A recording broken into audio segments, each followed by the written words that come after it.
Hello student, welcome to YouTube study. आज की इस वीडियो में यूपी बोर्ड क्लास 12 के बच्चों के लिए फिजिक्स का जो चैप्टर है विद्युत धारा, इस चैप्टर से आज की इस वीडियो में 12 इंपॉर्टेंट क्वेश्चन, यानी कि 12 इंपॉर्टेंट क्वेश्चन का मतलब इस चैप्टर में जो मैं टोटल इंपॉर्टेंट क्वेश्चन है, टोटल 12 क्वेश्चन बताऊंगा इस चैप्टर से। अच्छे से अगर तैयारी कर लेते हैं, 2023 बोर्ड एग्जाम देने वाले हैं या फ्यूचर बोर्ड एग्जाम की तैयारी कर रहे हैं, तो इसी में से क्वेश्चन आपको टकराएंगे गारंटी के साथ, क्योंकि बार बार रिपीट क्वेश्चन को रखा गया है इस वीडियो में। देख सकते हैं जितने भी क्वेश्चन आप देख रहे हैं ना, सभी के सभी इंपॉर्टेंट क्वेश्चंस हैं इस वीडियो के थ्रू मैं बताने जा रहा हूं। तो वीडियो काफी इंपॉर्टेंट है, वीडियो को तुरंत लाइक कर दीजिए, चैनल पर नहीं तो सब्सक्राइब करके बेल आइकन प्रेस रखिए। डेली इंपॉर्टेंट वीडियो आपको सबसे पहले देखने को मिलेगा। और सबसे एक इंपॉर्टेंट, मोस्ट इंपॉर्टेंट क्यूटो सुनाता हूं, ध्यान से समझिएगा कि आंखों में नींद बहुत है, आंखों में नींद बहुत है पर सोना नहीं, और यही समय है कुछ करने का, इसे खोना नहीं। तो इसका मतलब आप समझ ही रहे होंगे, आपके पास जो बोर्ड एग्जाम है काफी कम समय बचा है, 1 या 1.5 महीने के अंदर आपको बेस्ट तैयारी करना है। इसी समय को अच्छे से आपको यूज करना है। तो देख लीजिए आज की इस वीडियो में जो विद्युत धारा वाला चैप्टर है, इससे इंपॉर्टेंट पहला क्वेश्चन क्या है, देखिए।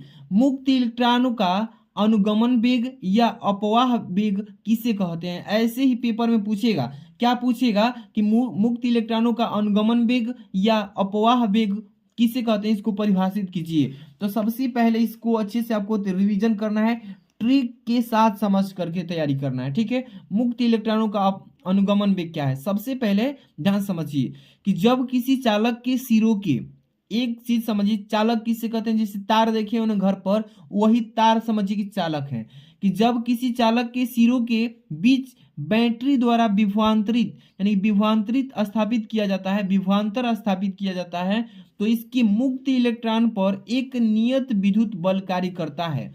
जैसे ही इसमें से इलेक्ट्रॉन प्रवाह होगा तार में, तो उसमें क्या होगा, मुक्त इलेक्ट्रॉन पर एक नियत विद्युत बल भी कार्य करने लगता है, जिसके कारण इलेक्ट्रॉन चालक के अंदर एक नियत वेग से गति करने लगता है। क्या करने लगता है? एक नियत वेग से गति करता है, जिसे मुक्त इलेक्ट्रॉन का अनुगमन वेग कहते हैं। समझ में आया ना? अच्छे से तैयारी कीजिए। मुक्त इलेक्ट्रॉनों का अनुगमन वेग का परिभाषा कहेंगे यही, अच्छे से तैयार कर लेना।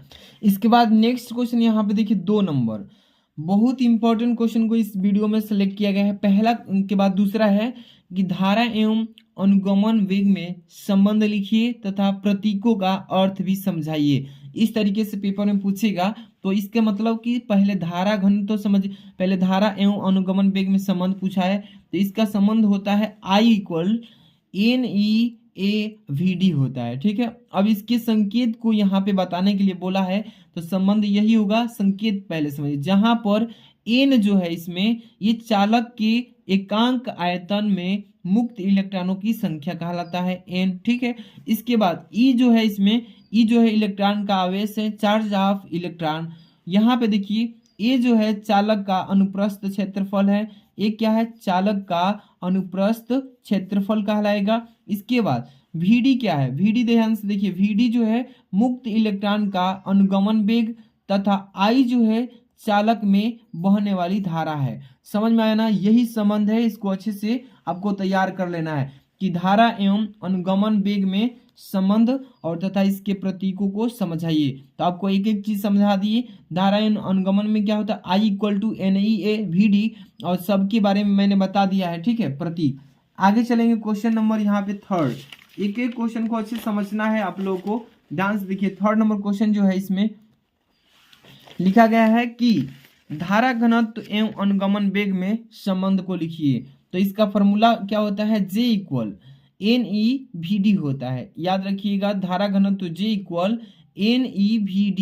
इसके प्रतीकों को मैंने नेक्स्ट क्वेश्चन दूसरा में ही समझा दिया है, ठीक है। तो इसको संबंध को तैयार करके रखिएगा अच्छे से। इसके बाद नेक्स्ट क्वेश्चन 4 नंबर देखिए। यहाँ पे 4 नंबर क्वेश्चन क्या बोला है इसमें कि वैद्युत प्रतिरोध की परिभाषा एवं मात्रक लिखिए। बोला है कि वैद्युत प्रतिरोध की परिभाषा दीजिए एवं मात्रक भी लिखिए इसका, ठीक है। तो यहाँ पे इसका उत्तर याद करके रखिएगा कि किसी चालक के सिरों के बीच, ध्यान समझिए कि किसी चालक के सिरों के बीच का विभवांतर एवं चालक में बहने वाली धारा के अनुपात, यहाँ पे धारा के अनुपात को चालक का वैद्युत प्रतिरोध कहते हैं, जिसका मात्रक ओम होता है। समझ में आ रहा है ना? एक बार फिर समझिए कि वैद्युत प्रतिरोध की परिभाषा क्या कहेंगे और उसका मात्रक कि देखिए किसी चालक के सिरों के बीच का विभवांतर, कोई चालक ले लेंगे तार और उसके सिरों के बीच जो विभवांतर उत्पन्न हुआ है, विभवांतर एवं चालक में बहने वाली धारा आई के अनुपात को ही चालक का वैद्युत प्रतिरोध कहते हैं। इसे वैद्युत प्रतिरोध का मात्रक ओम होता है। इसका सिंबल इस तरीके से प्रदर्शित करते हैं, ठीक है ना? इस तरीके से याद कीजिए। नेक्स्ट क्वेश्चन है आपके पास यहाँ पे 5 नंबर, ध्यान समझिएगा। 5 नंबर क्वेश्चन में क्या लिखा गया है इसमें कि विशिष्ट प्रतिरोध किसे कहते हैं, विशिष्ट प्रतिरोध किसे कहते हैं और इसका मात्रक लिखिए। इस तरीके से पेपर में भी आता है, विशिष्ट प्रतिरोध किसे कहते हैं, इसका मात्रक। तो किसी चालक के अंदर करें, किसी चालक के अंदर वैद्युत क्षेत्र की तीव्रता, वैद्युत क्षेत्र की तीव्रता एवं धारा घनत्व के अनुपात को चालक का विशिष्ट प्रतिरोध कहते हैं। समझ में आया ना? कि किसी चालक के अंदर वैद्युत क्षेत्र की तीव्रता एवं धारा घनत्व की अनुपात को चालक का विशिष्ट प्रतिरोध कहते हैं, जिसका मात्रक ओम इंटू मीटर होता है। इस तरीके से भी आप दर्शा सकते हैं, ओम इंटू एम होता है। इस तरीके से लिख सकते हैं कि विशिष्ट प्रतिरोध किसे कहेंगे, इसका मात्रक भी। समझ में आ गया ना? ऐसे ही अच्छे से तैयार करना है। Next question 6 number, question number 6 क्या बोला है इसमें, ध्यान समझिएगा कि वैद्युत चालकता किसे कहते हैं, इसका मात्रक समझाइए।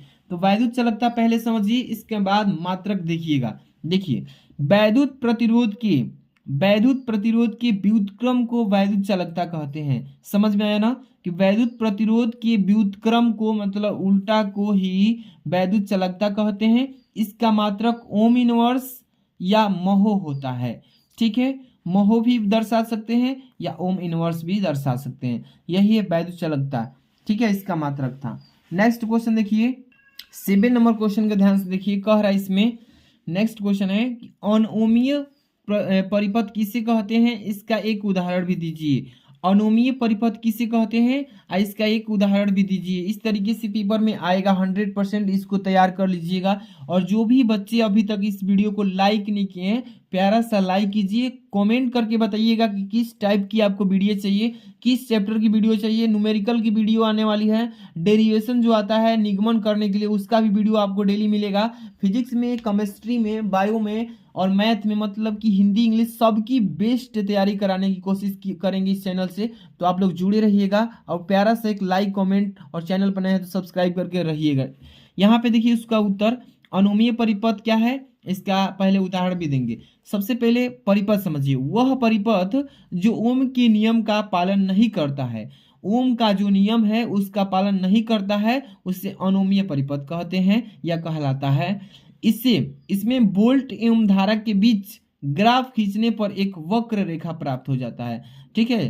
तो इसे ही बोलते हैं अनोमीय परिपथ। समझ में आया ना? अनोमीय परिपथ का सिंपल सा परिभाषा है कि वह परिपथ जो ओम के नियम का पालन नहीं करता है, अनोमीय परिपथ कहलाता है। और इसमें एक वोल्ट तथा धारा के दोनों के बीच जब ग्राफ हम खींचेंगे तो वहां पे वक्र रेखा में उसका प्राप्त हो जाएगा ढलान, ग्राफ, ठीक है? इसे ही अनोमीय परिपथ कहते हैं। नेक्स्ट क्वेश्चन चलेंगे 8 नंबर, ध्यान से देखिएगा। काफी हार्ड वर्क के बाद, लिखने के बाद ये आपको इंपॉर्टेंट क्वेश्चन तैयार किया गया है। तो आप लोग समझ सकते हैं कितना लिखने में मेहनत होता है।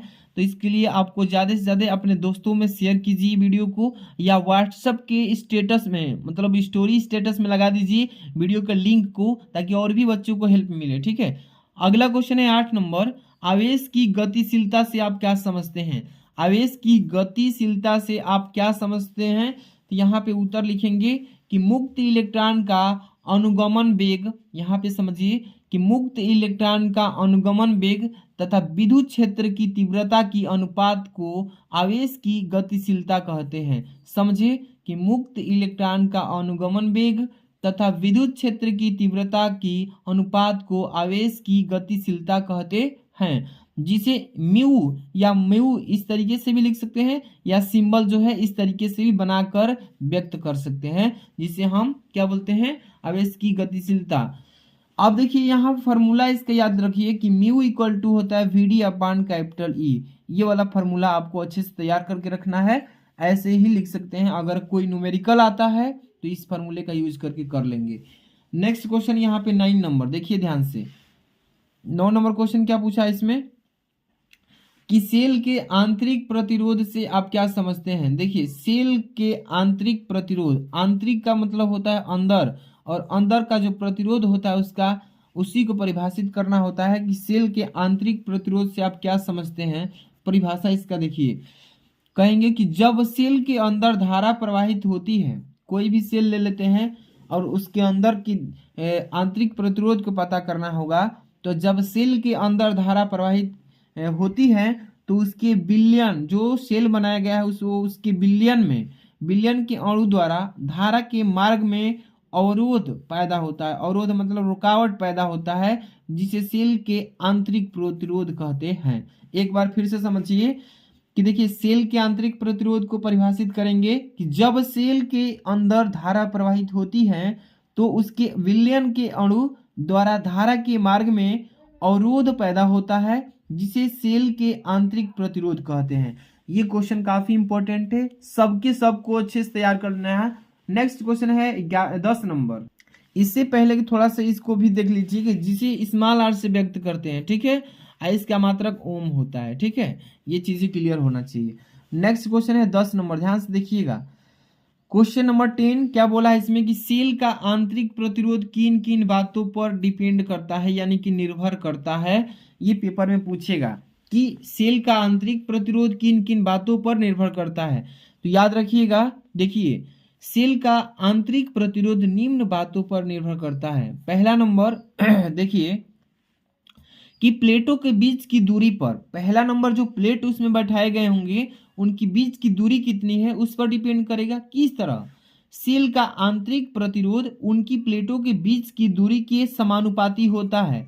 आपस में दोनों क्या होता है, दूरी के समानुपाती होता है। पहला नंबर ये हो गया।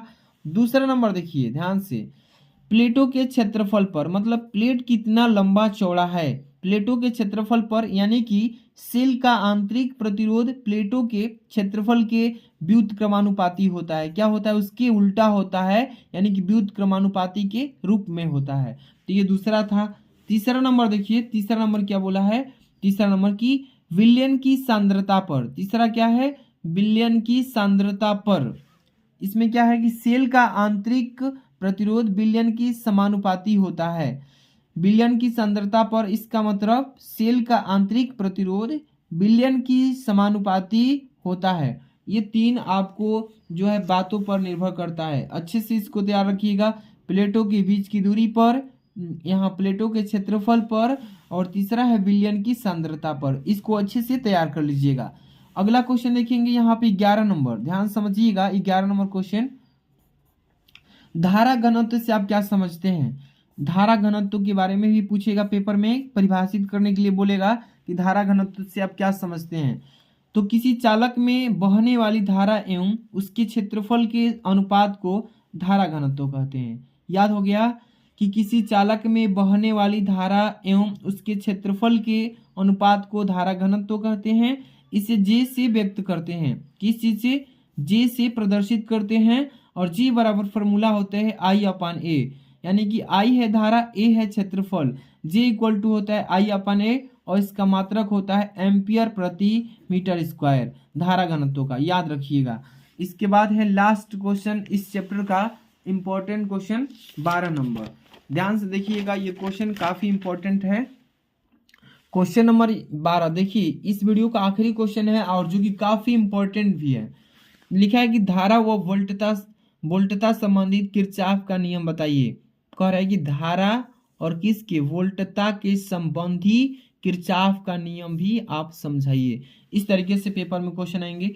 चलिए यहाँ पे देखिए उत्तर लिखेंगे इसका कि प्रथम नियम, पहला जो नियम उन्होंने दिया है कि इस नियम के अनुसार किसी संधि मतलब जोड़ होता है, इस नियम के अनुसार किसी संधि पर मिलने वाली धाराओं का बीजगणितीय योग शून्य होता है। देखिए पहला जो होगा बीजगणितीय योग वो शून्य के इक्वल होगा, बराबर होगा, यानी कि सिग्मा आई इक्वल टू जो होगा वो जोड़ होगा 0 के बराबर। यहाँ पे देखिए कैसे, देखिए I1 plus I2 minus I3 minus I4 minus I5, इन सब का जो जोड़ होगा, संधि होगा, ये मिलाने वाली धाराओं का बीजगणितीय रूप में यानी जीरो के बराबर होगा। वही चीज है, अर्थात इसको इस तरीके से भी लिख सकते हैं, I1 plus I2 equal to I1 plus I2 plus I3, इस तरीके से ये बराबर हो जाएगा। तो ये था पहला नियम। अब देखिए दूसरा नियम क्या है इसका, यहाँ पे समझिए। दूसरा नियम कि किसी बंद परिपथ में धारा एवं संगत प्रतिरोध के गुणनफल का बीजीय योग उनके सेलों के विद्युत वाहक बल के बीजीय योग के बराबर होता है। समझे, अच्छे समझिए एक बार फिर से कि किसी बंद परिपथ में धारा एवं संगत प्रतिरोध की गुणनफल का बीजीय योग उनके सेलों के विद्युत वाहक बल के बीजीय योग के बराबर होता है, यानी कि I1 into R1 minus I2 into R2 equal to U1 minus E2 के ये बराबर होता है। ये चीजें आप अच्छे से तैयार रखिएगा। जो भी बच्चे वीडियो को लाइक नहीं किए हैं, प्यारा सा एक लाइक कीजिए, और चैनल पर नहीं तो सब्सक्राइब करके बेल आइकन प्रेस रखिएगा। और आपको इसका PDF चाहिए पूरा का, अच्छे से हैंड रिटेन नोट्स यानी कि जो हाथ से लिखा गया है, इसके लिए आपको टेलीग्राम ज्वाइन करना होगा। टेलीग्राम वीडियो लिखा होगा नीचे, टेलीग्राम लिंक, ब्लू लिंक पर क्लिक कीजिएगा, जैसे ही आप जुड़ जाइएगा। अगर आप टेलीग्राम डाउनलोड नहीं किए हैं, डाउनलोड करके तब जुड़िए, तभी आप जुड़ पाएंगे, और वहां पे इसका PDF सेंड कर देंगे। मिलते हैं नेक्स्ट वीडियो में। Thanks for watching.